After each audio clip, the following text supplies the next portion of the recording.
My name is Officer Daniel Rourke, and I've been patrolling Highway 41 for 11 years.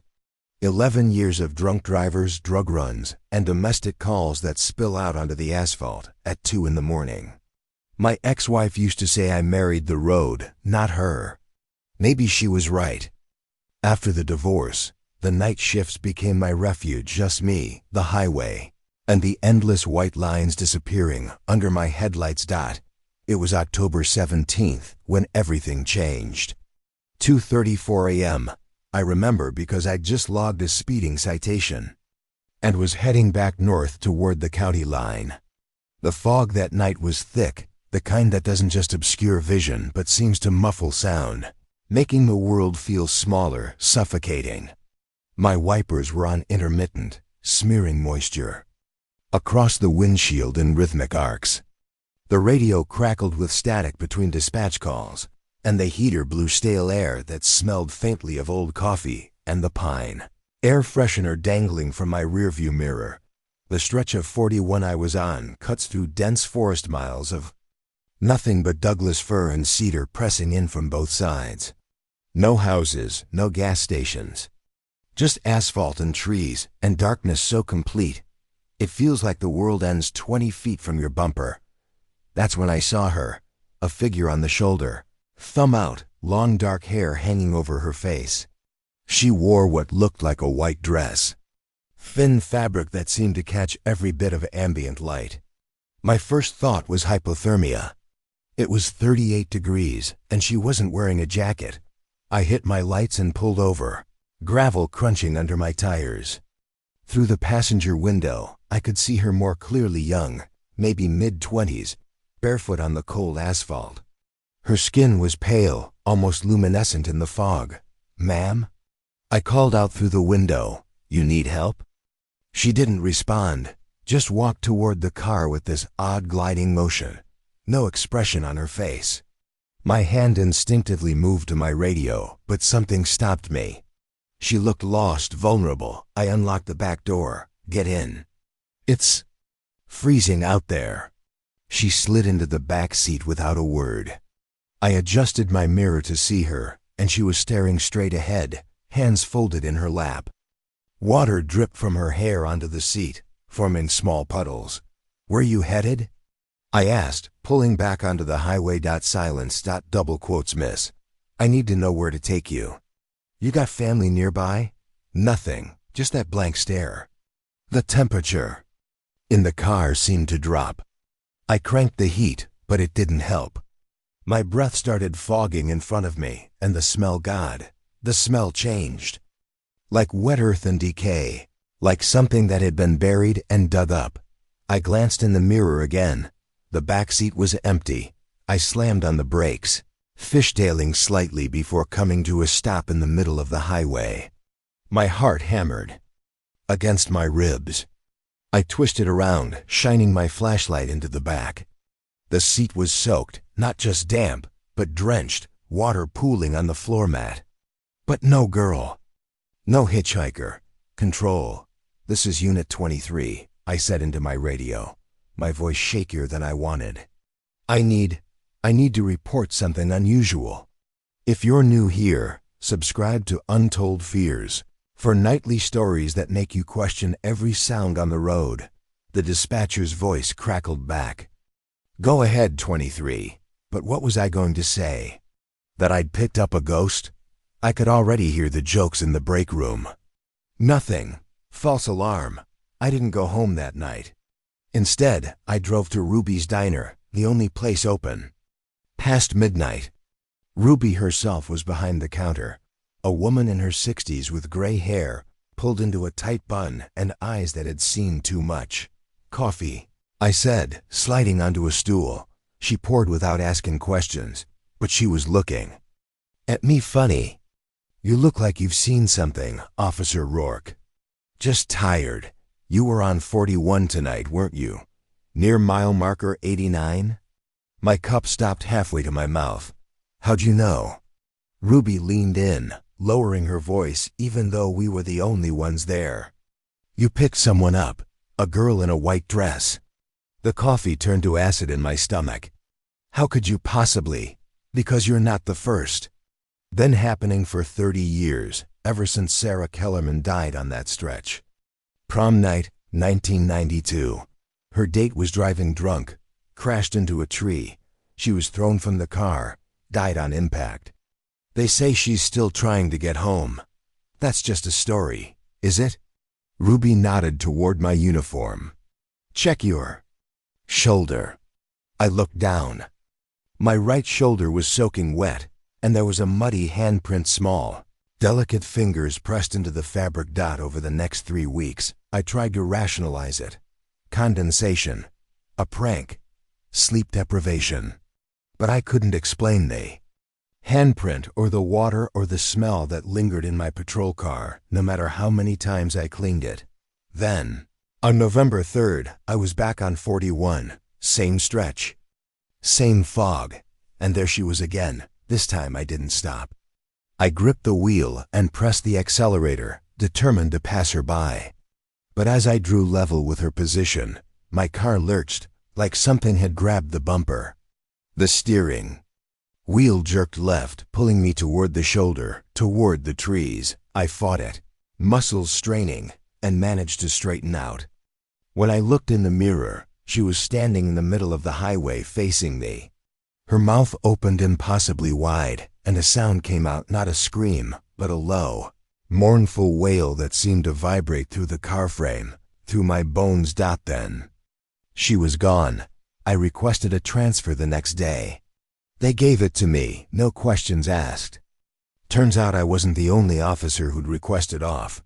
Highway 41. The sergeant just nodded and handed me new patrol routes.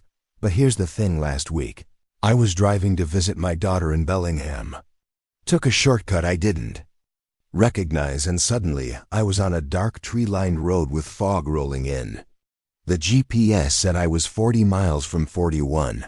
But when I glanced in my rearview mirror, there she was in the back seat, water dripping from her hair, mud streaking her white dress, and she was smiling.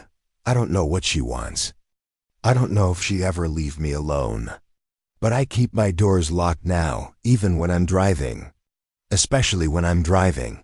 Because the thing about Highway 41, about that phantom hitchhiker, is that once she gets in your car, you never really leave that road.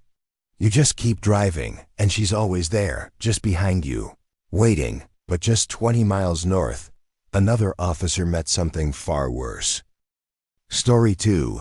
The ghost car. My name is Sergeant Marcus Webb, and I need to tell you about the night I pulled over a car that didn't exist.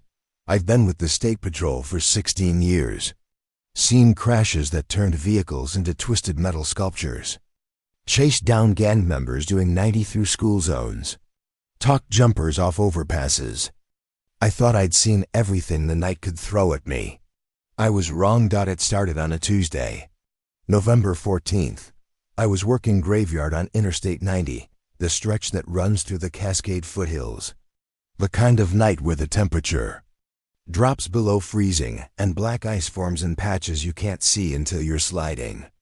The dispatcher had already logged 4 accidents, and I was running on my 3rd energy drink and maybe 2 hours of sleep. Around 3:15 a.m., I was sitting in my usual spot, a turnout near exit 62, where speeders come flying over the hill. Most of my paycheck gets justified in that exact spot. The cab was warm, almost too warm, and I had the radio turned low. Merle Haggard singing about Mama Tried. My radar gun rested on the passenger seat, aimed at the westbound lanes. That's when I saw it. A 1970s sedan looked like a Plymouth Fury. Maybe a Dodge Polara doing at least 95 in a 65. No headlights. Just the silhouette visible against the ambient glow from distant city lights. It blew past my position, and I immediately fired up my lights and siren. Control. This is Unit 47. I'm in pursuit of a speeding vehicle. Westbound I-90 near mile marker 62. Vehicle is dark-colored sedan, no plates visible, no headlights.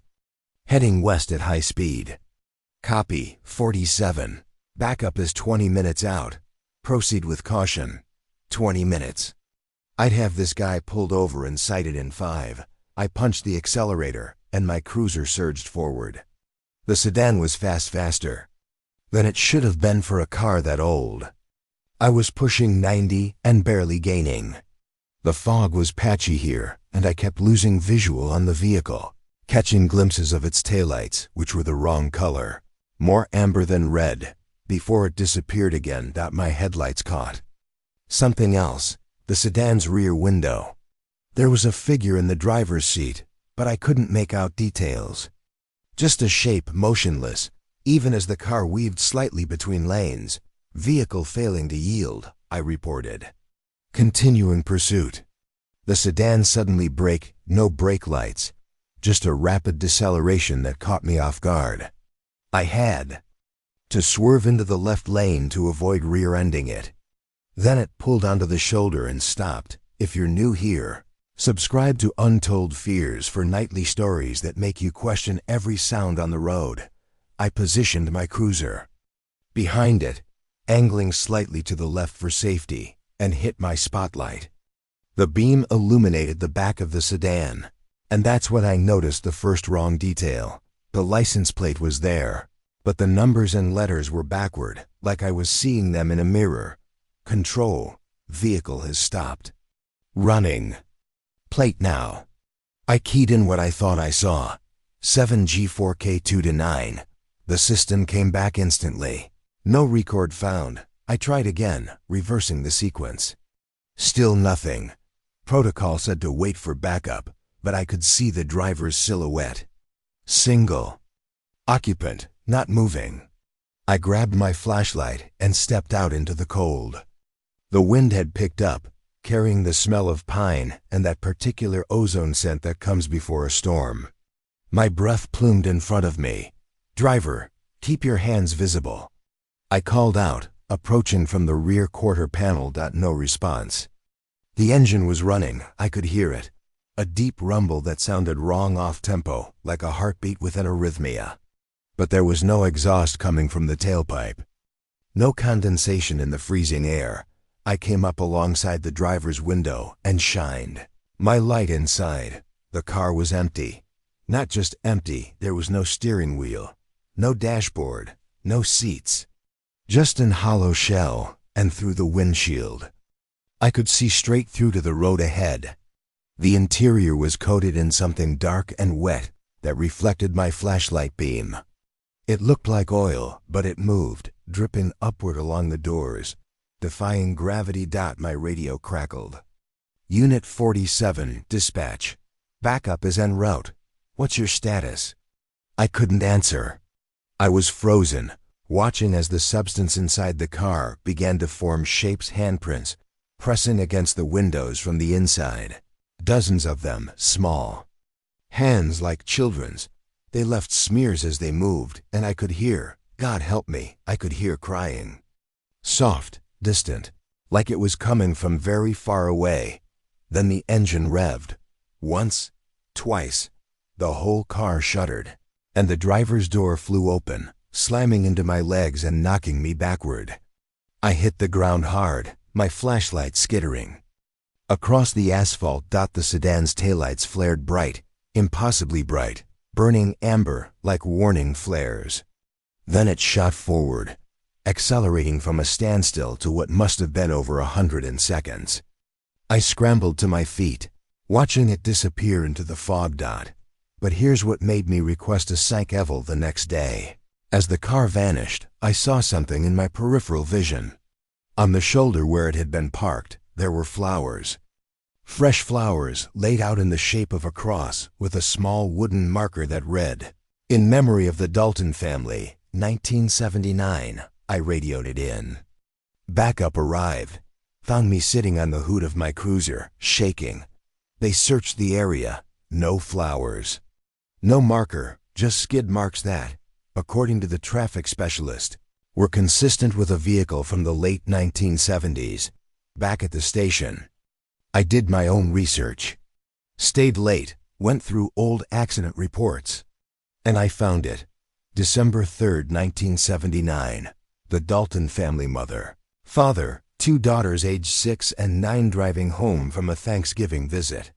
Their car, a 1977 Plymouth Fury, was struck by a drunk driver on I-90 near mile marker 62. All 4 died instantly. The drunk driver fled the scene and was never caught. The case was never solved. The Fury was totaled, crushed into scrap, but apparently, it's still out there, still driving, still trying to make it home. I saw it again last month. Same stretch of road, same time of night. This time I didn't pursue. I pulled over, turned off my lights, and watched it pass. As it went by, I caught a glimpse through the window shadows in the seats. 4 of them. A family dot, and the little girl in the back seat turned to look at me. Her eyes were hollow and her mouth moved, forming words I couldn't hear, but I read her lips. Help us. I can't help them. I don't know how. And every time I work that stretch of I-90, I wonder if tonight will be the night that car stops for good and what it will do when it does. But the highway holds darker secrets still, as one woman discovered when she tried to help a stranger. Story 3. The woman waving for HP. My name is Janet Cordova, and I'm a long-haul trucker. 16 years behind the wheel, hauling everything from lumber to refrigerated produce across the Pacific Northwest. I chose this life because I like the solitude. After my son died hit by a drunk driver when he was 15, I couldn't stand being home, couldn't stand the silence that filled his empty room. So I drive. And I don't think too much. Highway 101 is my regular route, running along the coast from Portland to Eureka. Beautiful during the day, ocean on one side, forest on the other. At night, it's a different animal. The fog rolls in from the Pacific thick as cotton, and the road twists through sections where cell service drops to nothing, and you're truly alone. It was February 23rd. Thursday night, around 11:30 p.m., I was northbound, hauling a load of canned goods, making decent time despite the weather. The fog was heavy, reducing visibility to maybe 50 feet. My CB was quiet, not unusual for that stretch, and I had a podcast playing, some true crime thing about disappearances in national parks. Then I saw her, a woman standing on the shoulder, waving both arms frantically. She was illuminated in my headlights for just a moment. Long brown hair, wearing what looked like a jogging outfit, white sneakers. She looked desperate, terrified. I don't usually stop. Rule number 1 of long-haul trucking: don't stop for anyone, especially not at night on deserted roads.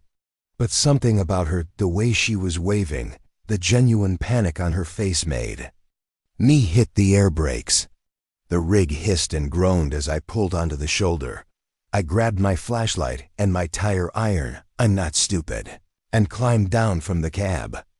The ocean air hit me immediately, cold and damp, carrying the smell of salt and kelp. The fog was so thick I could barely see the front of my own truck. "Ma'am," I called out. "You need help?" No answer. I walked back along the shoulder, flashlight cutting through the murk. She'd been right here, no more than 20 yards behind where I'd stopped. But there was nothing. No woman, no car broken down. Nothing but the empty highway and the sound of waves crashing against rocks somewhere below. "Hello." My voice sounded small, swallowed by the fog. A sound behind me made me spin around. Footsteps on gravel. Running footsteps. I swung the flashlight. Beam and caught movement, a figure darting across the highway, vanishing into the fog on the other side. "Wait, are you hurt?" I don't know why I followed her. Every instinct screamed to get back in my truck and go. But I thought about my son, about how someone had driven past him lying on that roadside, how no one stopped to help. I couldn't do that. I couldn't be that person. I crossed the highway, flashlight beam jerking with each step. On the far side, there's a guardrail, and beyond it, a steep embankment dropping toward the ocean. A trail barely visible led down through the brush. "Ma'am, please, I want to help." If you're new here, subscribe to Untold Fears for nightly stories that make you question every sound on the road. More footsteps further down the trail. I could hear her breathing, ragged and panicked. I started down, my boots slipping on wet earth and dead leaves. The sound of the ocean grew louder. The fog here was even thicker, and my flashlight barely penetrated 5 feet. The trail opened onto a small beach, black sand and tide pools and rocks, jutting up like broken teeth. And there she was, standing at the water's edge, her back to. "Neem, are you okay?" She didn't turn around. Didn't move at all. Just stood there, arms at her sides, waves lapping at her feet. I walked closer, my hand gripping the tire iron tighter. Something was wrong. The smell hit me, not salt water, but something rotten, organic decay. "Ma'am?" She turned out her face. God, her face. It wasn't right. The features were melting, sliding down like wax, revealing something beneath. Bone and darkness and eyes that weren't eyes, just hollow sockets that somehow still saw me. Her mouth opened, impossibly wide, and a sound came out, not words, but a shriek that pierced straight through my skull. I ran. Dropped the flashlight and the tire iron and just ran, scrambling back up the embankment, branches tearing at my face and jacket. I could hear her behind me. No, not behind me, beside me. The sound moving through the fog, circling me. I burst back onto the highway and sprinted for my truck. The door seemed miles away. My lungs burned. Behind me, that shrieking continued, rising and falling like a siren. I hauled myself into the cab and slammed the door, fumbling with the locks. Through the windshield, I could see her standing in the middle of the highway now, lit by my headlights. But she wasn't alone. There were others. Dozens of figures, all facing my truck, all with that same melting wax face, all shrieking in unison. I threw the truck into gear and punched the accelerator. The rig lurched forward and I drove straight through the crowd. I felt no impact. They simply vanished as I passed through them, like smoke. I drove for 2 hours without stopping, shaking so hard I could barely hold the wheel. At a truck stop in Coos Bay, I finally pulled over. My hands were bleeding. I'd been gripping the wheel so tight my nails had cut into my palms. The next day, I told myself it was exhaustion. Hallucination brought on by fatigue and too many energy drinks. But when I inspected my truck, I found something lodged in my grill, a waterlogged running shoe. White, women's size 7. Covered in kelp and sand and something that might have been algae or might have been decomposed flesh. I looked up the history of that stretch of Highway 101. Found an article from 1998. A woman named Catherine Price had gone jogging along that route and disappeared. Her car was found on the shoulder, keys still in the ignition, phone on the passenger seat. Massive search. No body ever recovered. The official theory was that she'd fallen from the trail and been swept out to sea. But the article included a detail that made my blood freeze. Catherine was wearing a white jogging suit and white Nike running shoes. I don't take Highway 101 anymore.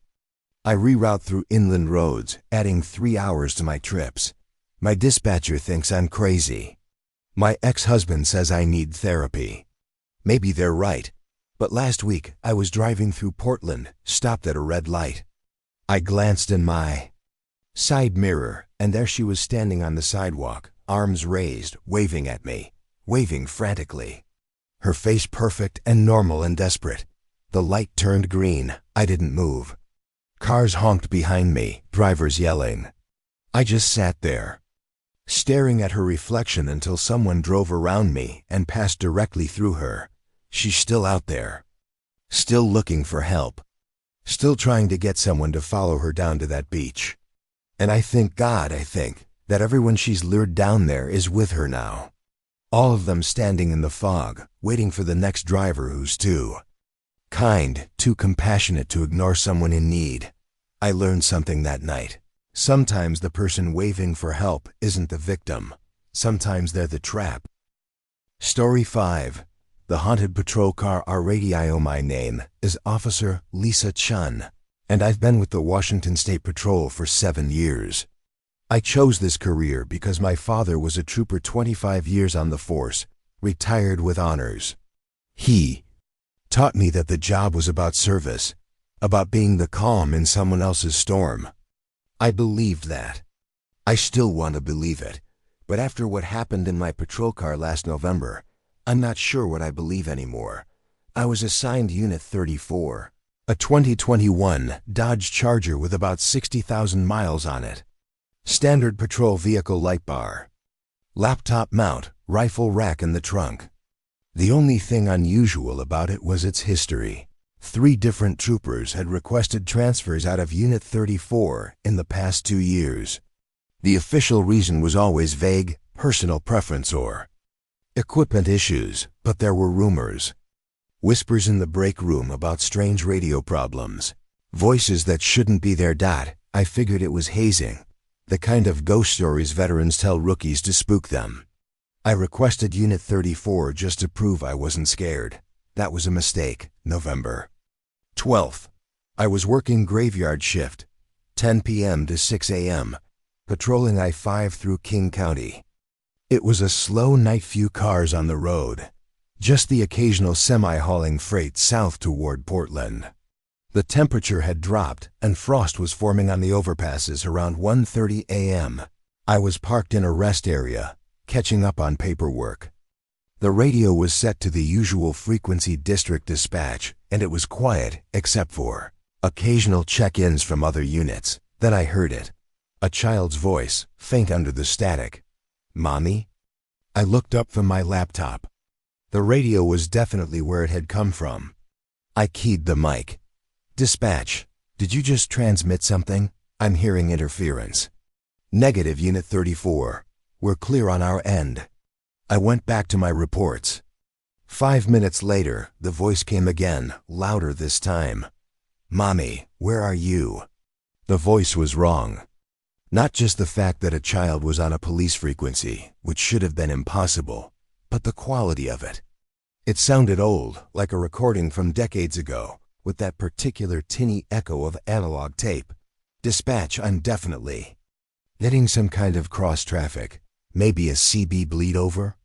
"Unit 34, we're not showing any interference. Try switching to channel 2. I switched channels. Silence for a moment. Then, "Mommy, it's cold." My skin prickled. I grabbed the radio handset. "Who is this?" "Identify yourself." "Mommy, please. I can't find you. This is State Patrol. This frequency is for official use only. Clear the channel." "He hurt me, Mommy. Why did you let him hurt me?" The voice broke into static, and I heard something underneath. It crying, sobbing, and another sound, distant, like metal scraping concrete. I switched off the radio completely. My heart was hammering. In the sudden silence, I could hear my own breathing, rapid and shallow. I sat there for 10 minutes, trying to rationalize what I'd heard. Radio malfunction. Some sick prank. Anything but what my instincts were screaming. Finally, I turned the radio back on. Immediately the voice. "He's coming again." "Mommy, don't let him take me." A scream. High-pitched, terrified. Cut off abruptly. Then a different voice. Adult, male, low and rough. "She won't help you. Nobody will. If you're new here, subscribe to Untold Fears for nightly stories that make you question every sound on the road." Dropped the handset like it was burning. My hand went to my sidearm. Stupid, irrational, but every instinct screamed danger. The radio continued, that male voice now speaking in a steady monotone. "Unit 34, you're listening. Good. You need to understand. This car, this road, she died here, the girl. Emma Pritchard. Died in the back seat, November 12th, 20 years ago tonight. November 12th, today's date. Who is this?" I demanded. "How are you accessing this frequency?" She was 7. Her stepfather beat her to death, right here. This rest area. Then he dumped her body in the woods. Drove away like nothing happened. I'm tracing this transmission. "You can't trace the dead, Officer Chun." He knew my name. Her mother was a dispatcher, working tonight. Heard the whole thing on the radio. Heard daughter's screams. But by the time units arrived, it was too late. I grabbed my phone and Googled Emma Pritchard, Washington State. The results came up immediately. News articles from 2003. 7-year-old found dead in rest area woods. Stepfather arrested in girl's death. And the detail that made my blood freeze. Victim's mother was police dispatcher. "She's been trying to reach her mother ever since," the voice continued. 20 years. Every November 12th, calling out over these radios. But her mother quit. Couldn't work after what happened. Couldn't listen to these frequencies. So Emma just keeps calling. Keeps waiting. "This isn't real," I said aloud. "This is someone hacking the radio. Look in your back seat." I didn't want to. Every fiber of my being screamed not to turn around. But I did. In the back seat, in the prisoner cage, sat a little girl. Blonde hair matted with blood. Wearing pajamas with cartoon characters. Her eyes were hollow, dark pits, and her mouth moved, forming words I couldn't hear. "Mommy." I threw open my door and stumbled out of the car, gasping. The cold air hit me like a slap. I backed away from Unit 34, hand on my gun, rational. Thought gone. I pulled out my phone and called dispatch directly, bypassing the radio. "This is Chun. Unit 34. I need immediate backup at the southbound I-5 rest area, mile marker 142. Possible." "What?" "Possible ghost. Possible intruder in my vehicle." 3 units arrived within 15 minutes. They searched Unit 34 thoroughly. Empty. No sign anyone had been in the back seat. No fingerprints, no disturbances. The radio was fine, functioning. Normally, the watch commander suggested I take the rest of the night off, said I probably needed sleep. I didn't argue, but I did my own research. Dug into the Emma Pritchard case. Found her mother's name, Linda Pritchard. She'd worked for King County Dispatch from 1998 to 2003. Quit the day after her daughter's body was found. I found an old address, drove there the next day. The house was abandoned, foreclosed. Neighbors said Linda had lived there until about 5 years ago, became a recluse, never left the house. One day emergency services were called. She'd died of what the coroner ruled was natural causes. But the neighbor who found her said Linda was sitting at a table with an old police radio, wearing a headset like she was waiting for a call. I requested transfer out of Unit 34. They granted it. But here's the thing, it didn't matter. Last week, I was in Unit 52. Completely different car, different radio system. I was on patrol, alone on I-5 at 2 a.m., and I heard it again. Officer Chun. That same child's voice. She knows you listened. She wants you to know. Thank you for listening. The voice faded into static. And I realized it wasn't about the car. It wasn't about the radio. Emma Pritchard's voice is in the frequency itself, embedded in the electromagnetic spectrum, calling out forever. And now that I've heard really heard her, she won't let me go. Every shift I hear her, sometimes just a whisper. Sometimes full conversations, describing what her stepfather did, begging for her mother. The other troopers don't hear it. It's just me. I'm thinking about quitting. Finding a different career, something that doesn't require a radio. But I'm afraid that even if I do, I'll still hear her when I turn on my car radio. When? I walk past a CB in a truck stop. When someone nearby plays audio through a speaker, because some frequencies, once you're tuned in, you can never shut off. But if you think voices on the radio are terrifying, imagine arriving at an accident where the victims simply don't exist. Story 6. The accident with nitrogen monoxide Vicent. My name is Deputy Frank Mahoney, and I've been with the Humboldt County Sheriff's Department for 12 years. I've worked fatal accidents, too many of them. I've seen what happens when a car hits a tree at 90 miles per hour, when a drunk driver crosses the center line, when someone decides not to wear a seatbelt. I've held the hands of dying people and delivered death notifications to families. I thought I was immune to being surprised. Then I worked the accident on Old Mill Road, March 3rd, Saturday night. Around 9:40 p.m., I was on patrol in the southern part of the county, mostly farmland and forest, when the call came over the radio. Units, we have a report of a single vehicle accident on Old Mill Road, approximately 2 miles east of Route 36. Caller reports vehicle left the roadway and struck a tree. Possible injuries. Unit 19 responding, I radioed back. We TA 10 minutes. Old Mill Road is a narrow 2-lane that winds through redwood forest. No streetlights, no houses, just trees so tall and dense they blot out the sky. Cell service is spotty at best. The kind of road where, if something goes wrong, you're on your own for a while. I made good time, and I spotted the accident easily, a sedan off the right shoulder, wrapped around a massive redwood. The front end was accordioned. Hood crumpled, windshield shattered. My headlights reflected off the deployed airbags. I pulled over and radioed it in. Unit 19 on scene. Single vehicle, major damage, checking for occupants. I grabbed my flashlight and first aid kit and approached the vehicle. It was a Honda Civic, maybe 5 years old, Oregon plates. The driver's door was ajar, hanging. On one hinge, I shined my light inside. Empty. No driver. No passengers. But the airbags were deployed, and there was blood, a lot of it, on the steering wheel, dashboard, and windshield. The car's interior smelled like burned rubber and that copper tang of fresh blood. Hello? I called out. Anyone here? This is the sheriff's department. Nothing. I walked the perimeter of the accident, searching the brush with my flashlight. Sometimes people wander off after a crash, disoriented, suffering from head trauma. But I found no trail, no broken branches, no footprints in the soft earth. I returned to the car and looked closer. The blood was still wet, glistening. I touched it warm.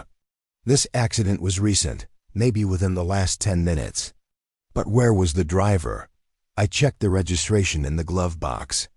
Vehicle registered to a Michael Das, address in Eugene, Oregon. I radioed it in, requested an ambulance and a tow truck, and started a more thorough search of the area. That's when I found the first strange detail. A cell phone lying in the dirt about 15 feet from the car.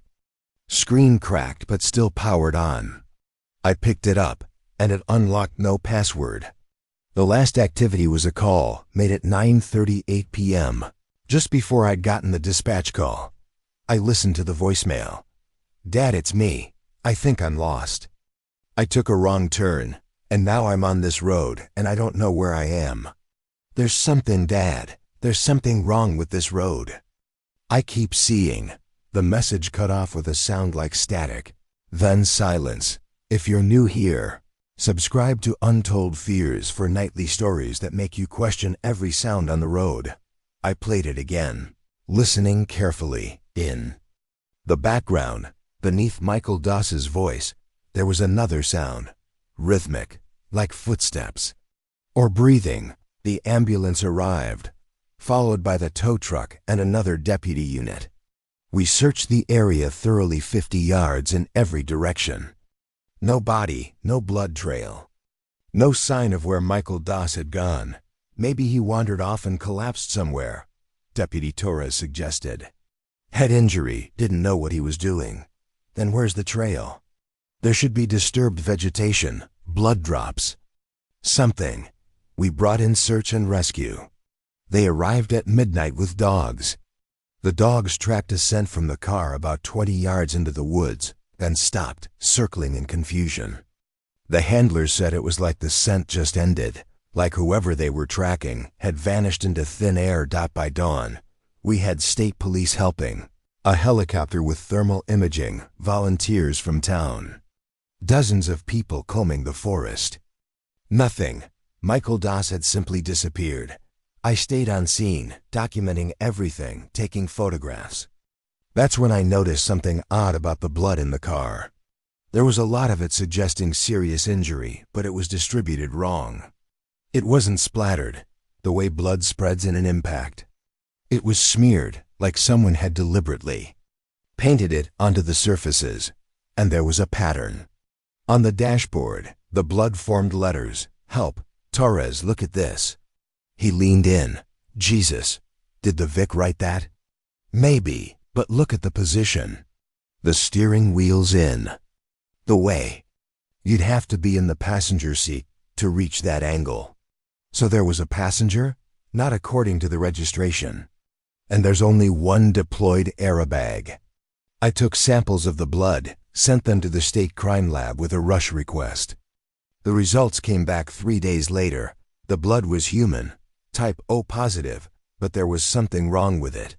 The lab tech said it was degraded, showing signs of decomposition. Not fresh blood at all, but blood that had been dead for weeks. That didn't make sense. I'd seen it. I'd touched it. It was wet and warm. I started digging into the history of Old Mill Road. Turns out, it has a history. In 1987, a family of 4 disappeared while driving that stretch car found abandoned. No signs of struggle, no bodies ever recovered. In 1995, a solo driver vanished under similar circumstances. In 2003, 2 teenagers disappeared after their car was found wrecked against a tree on Old Mill Road. Same tree. The exact same redwood where Michael Doss's car had crashed. I went back to the scene alone, off duty, bringing a camera and voice recorder. It was late afternoon, golden light filtering through the redwoods. The car had been towed away, but the tree remained, scarred with paint transfer and dents from multiple impacts. I walked around it, examining the trunk. That's when I saw them, names carved into the bark. Dozens of names, some old and weathered, some more recent. I recognized several from my research, the missing drivers and passengers from those cold cases. And at the bottom, freshly carved, still weeping sap, Michael Doss. I took photographs, my hands shaking. I ran my fingers over the letters. They were deep, cut with something sharp. But Michael Doss's car hadn't had any tools in it. No knife, no blade. He can't leave. I spun around. An old man stood on the road, leaning on a cane. White hair, weathered face, wearing a flannel jacket. I hadn't heard him approach. Excuse me, the tree. It doesn't let them leave. Been taking people since before I was born. My grandfather told me stories, said it was here before. The loggers came before the road. Said the local tribes wouldn't go near it. Called it the standing hunger. Sir, I'm Deputy Mahoney. Did you witness the accident here? Don't need to witness it. Happens the same way every time. They crash. They bleed. They carve their names. Then they walk into the tree. Walk. Into the tree? The old man pointed with his cane. I looked at the redwood. The bark was rough, fissured with deep cracks and crevices. And in the center, at about chest height, there was an opening. Not large, maybe 2 feet across, but deep dark, like a wound in the wood. You shine a light in there, you'll see, the old man said. All of them. Still there. I approached the opening, pulled out my flashlight, and shined it inside. The tree was hollow. And inside, I saw them, people, dozens of people. Standing motionless, pressed together, faces pale, eyes open but unseeing. Some were wearing old-fashioned clothes from decades ago. Others were in modern attire. And there, at the front, still, wearing the torn shirt and bloodied face from his accident, was Michael Doss. I stumbled backward, dropping my flashlight. It rolled into the hollow, the beam illuminating those faces, those empty eyes, and Michael Doss's eyes moved. They tracked me. His mouth opened. Help. I ran. Got in my cruiser and drove back to town doing 80. I wrote up a report. Mentioned the carved names, but nothing else. I couldn't. Who would believe me? The county eventually declared Michael Doss missing, presumed dead. His family held a memorial service. The case went cold, but I know where he is. Where they all are. And last week, I was driving past Old Mill Road. I avoid it now. Take detours to stay away, and I saw a new car pulled over on the shoulder. A woman standing next to it, looking lost, holding her phone. I slowed down, intending to help, but then I saw where she was standing. Right next to that tree. She looked at me, and her eyes were empty. And she smiled and waved, gesturing for me to pull over. I hit the gas and kept driving, because I know now, the accident is never really the accident. The crash is just the invitation. And Old Mill Road is still hungry. But if a cursed tree sounds like nightmare fuel, wait until you hear the screams that echo where no one should be. Story 7. The screams on the empty road. My name is Carlos Rivera, and I used to drive medical transport for rural counties in eastern Montana. It's exactly as lonely as it sounds. 12-hour shifts driving between tiny towns, moving patients from critical access hospitals to larger facilities, or delivering blood and organs for emergency surgeries. You spend most of your time alone on empty highways, nothing but prairie and sky, the occasional ghost town, and your own thoughts. It's the kind of job that makes you value human contact. That makes you notice when something's wrong. April 19th. I just finished a transport from Glendive to Miles City routine. A dialysis patient needing a transfer, and I was heading back empty on Highway 200. It was just past midnight, and the road was utterly deserted. No traffic, no lights from houses or towns. Just my headlights cutting through absolute darkness, illuminating the white line and nothing else. The radio was playing some late-night call-in show, a host droning on about conspiracy theories. I was half listening, half zoning out, when I heard it. A scream. High-pitched, female, terrified. Coming from outside the van, I slammed on the brakes, scanning the roadside. Nothing. Just empty prairie stretching in all directions. I rolled down my window, killed the radio, and listened. Silence. Wind. The ticking of my engine. Then another scream, closer this time. Definitely female, definitely in distress. Coming from somewhere ahead of me, off the right side of the road. I grabbed my flashlight and stepped out. The temperature had dropped maybe 40 degrees, and the wind was sharp. I called out, "Hello, do you need help? This is medical transport." The screaming stopped. I stood there, heart pounding, flashlight beam sweeping across the empty land. Nothing moved. No houses, no broken down cars, no signs of anyone. I was about to get back in the van when I heard it again. But this time, it wasn't a scream. It was laughter. Female laughter, high and manic, echoing across the prairie from multiple directions at once. The hair on my neck stood up. I backed toward my van, keeping the flashlight moving. The laughter grew louder, and now I could hear words underneath it, too distorted to make out clearly. I got in the van, locked the doors, and hit the gas. In my rearview mirror, I saw nothing. Just empty road receding into darkness, but the laughter continued. Inside the van. It was coming from my radio, even though I'd turned it off. The speakers crackled with static and that awful laughter, and beneath it, a voice. "Help us! Help us!" I punched the radio's power button. Nothing changed. I turned the volume knob down. The sound stayed the same. I reached behind the dash and yanked out the power cable. The radio kept playing. "Help us! Help us! Help us!" If you're new here, subscribe to Untold Fears for nightly stories that make you question every sound on the road. I was doing 80 now, desperate to get back to Miles City, to somewhere with lights and people.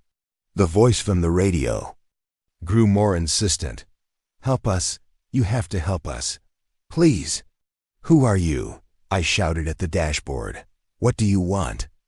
The static cleared suddenly, and a different voice came through. Male, calm, Official. This is Sheriff William Tate, Rosebud County. Date is July 14, 1983. We're conducting a search for 3 missing persons. Jennifer Hollis, age 19. Rebecca Tate, age 17. And Mary Stillwater, age 18. Last seen on Highway 200 approximately 10 miles east of Forsyth. If anyone has information. The message repeated. That same official tone, that same date.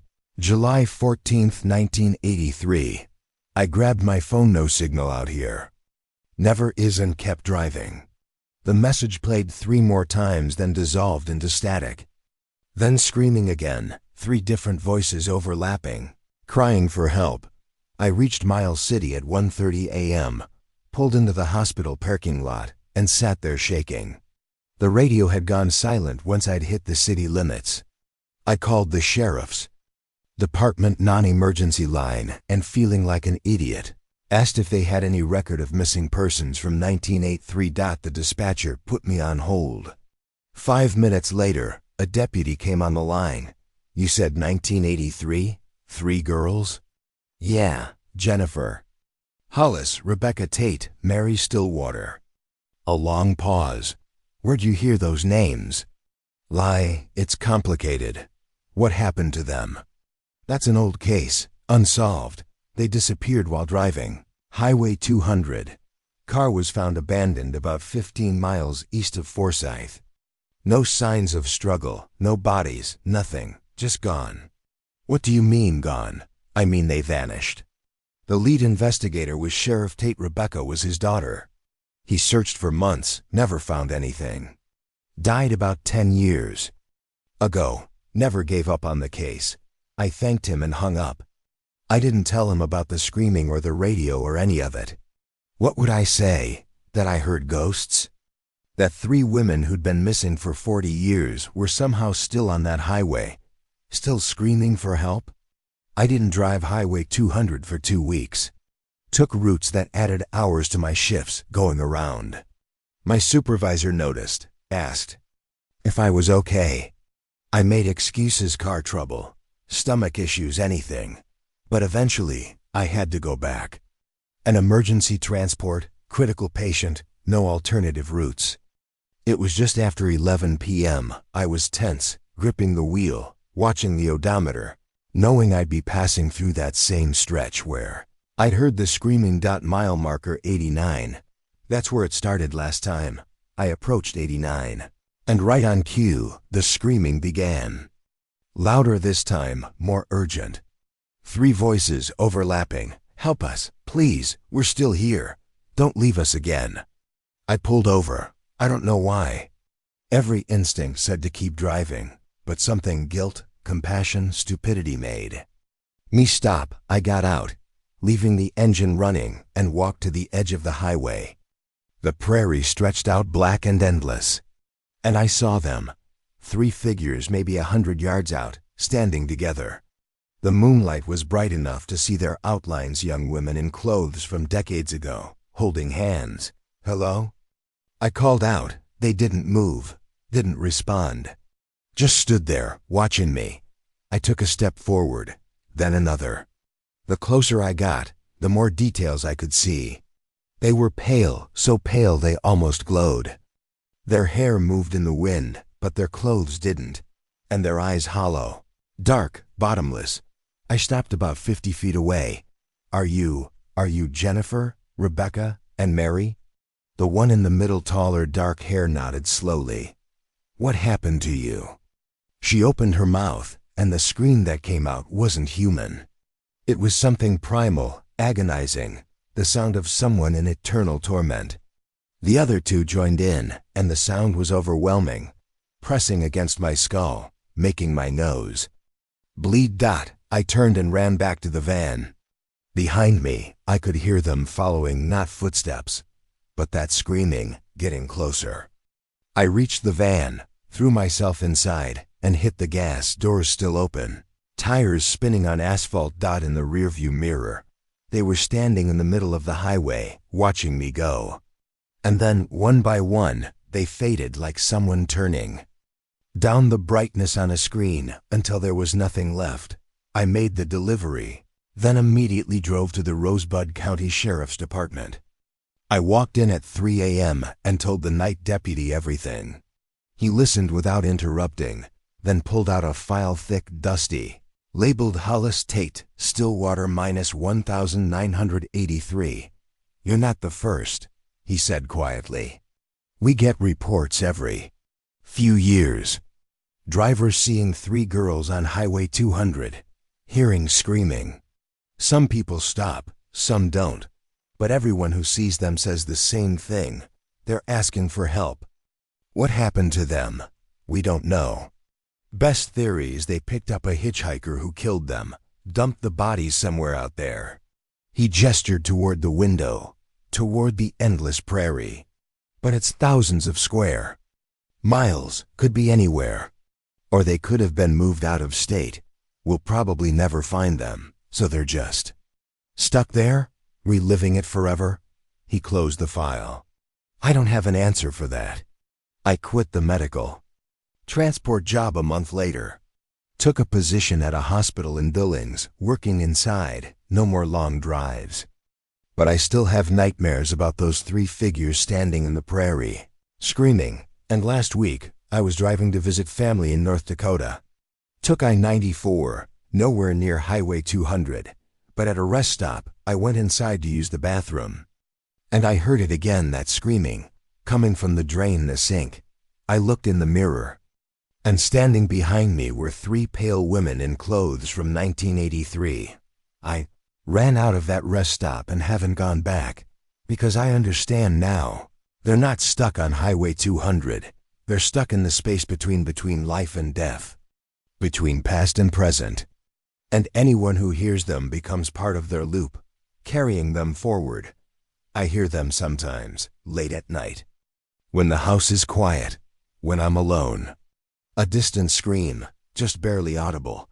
And I know that someday, maybe soon, I'll turn around and they'll be there, waiting, still asking for help I can't give. But perhaps the most terrifying thing on these highways isn't what you can see or hear, it's what you can't see, what follows just out of sight.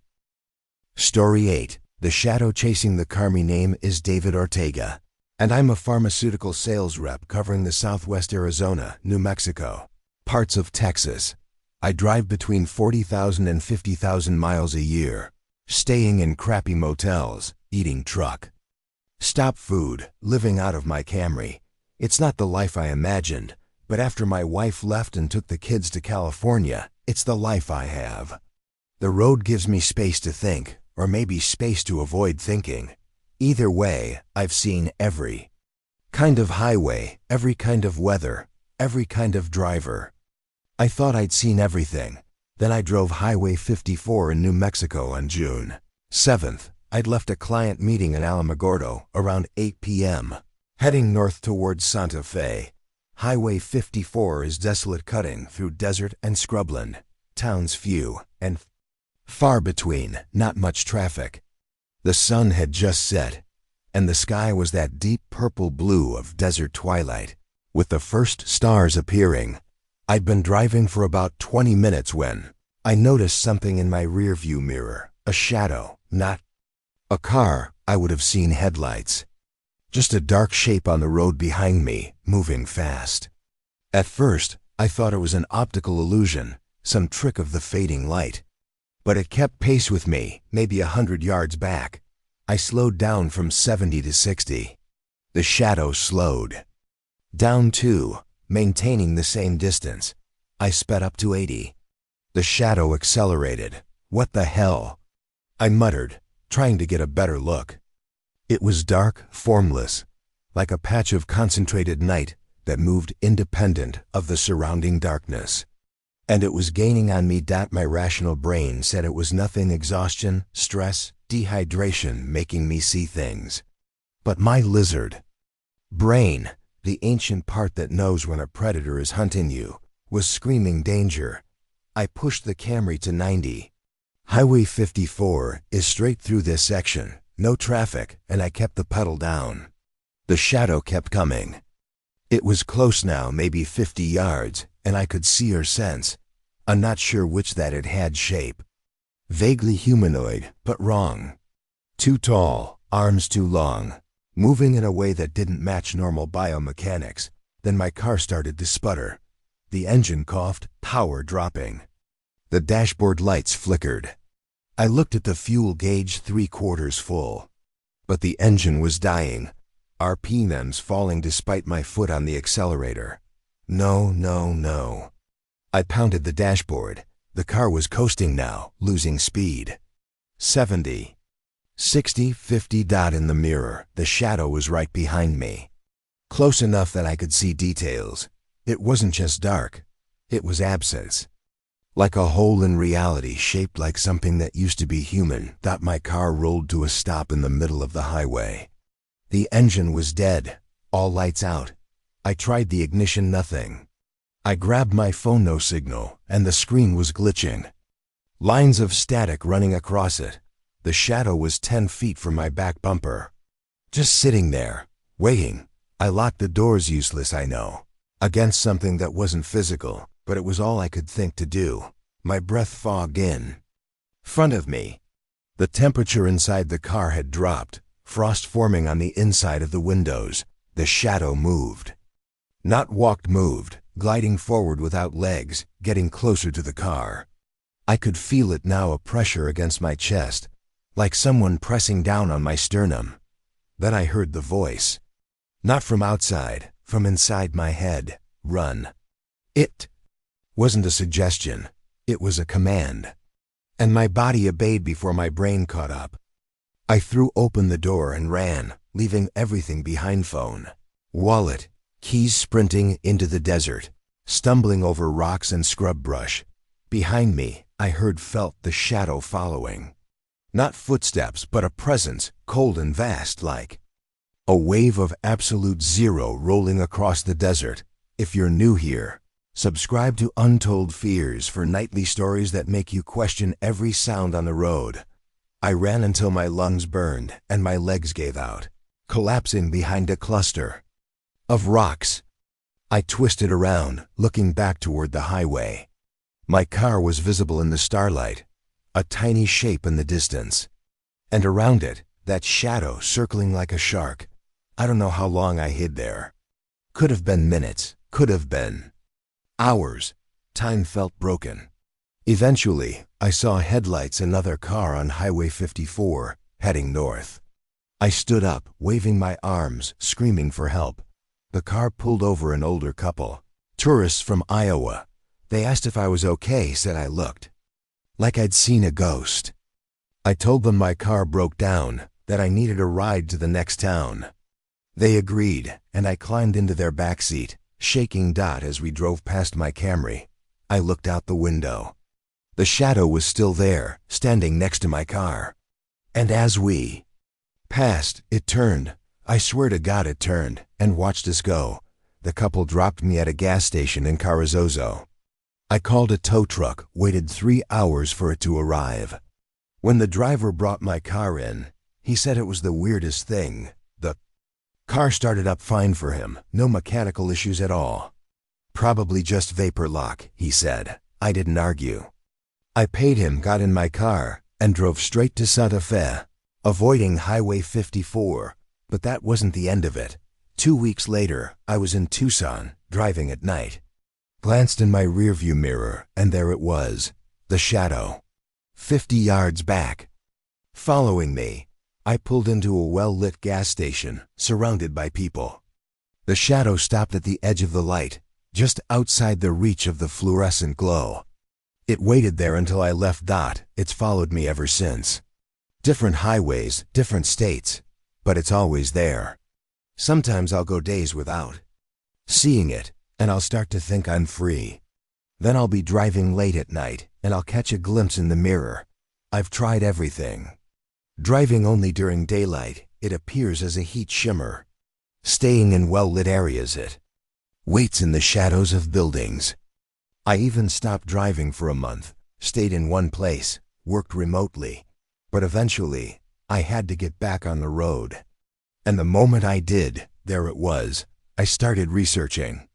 Found stories online, buried in forums and conspiracy sites. Other. Drivers talking about being followed by shadows on deserted highways. Most of them are dismissed as pranks or hallucinations. But there are patterns. Highway 54 comes up a lot. So does Highway 50 in Nevada, the loneliest road in America, and Route 93 in Arizona.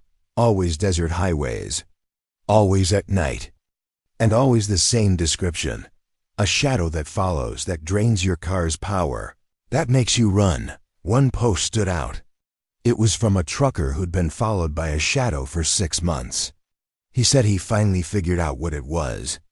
The ghost of someone who died alone on that highway, who walked until they couldn't walk anymore, who lay down in the dark and waited for death.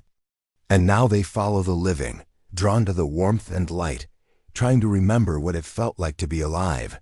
He said the only way to make it stop was to confront it. To stop running and face it directly. I tried.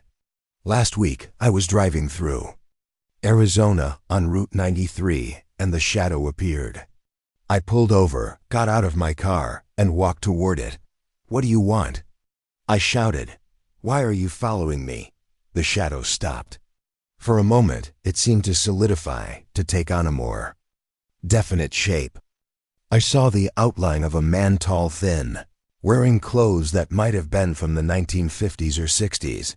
His face was indistinct, but his eyes were voids, dark and hungry. He raised one hand, pointing at me. And I heard that voice again, inside my head, "Run."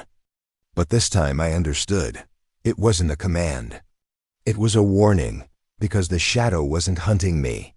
It was protecting me from something else. I turned around, looked behind me at the empty desert, and I saw them. Dozens of them, hundreds.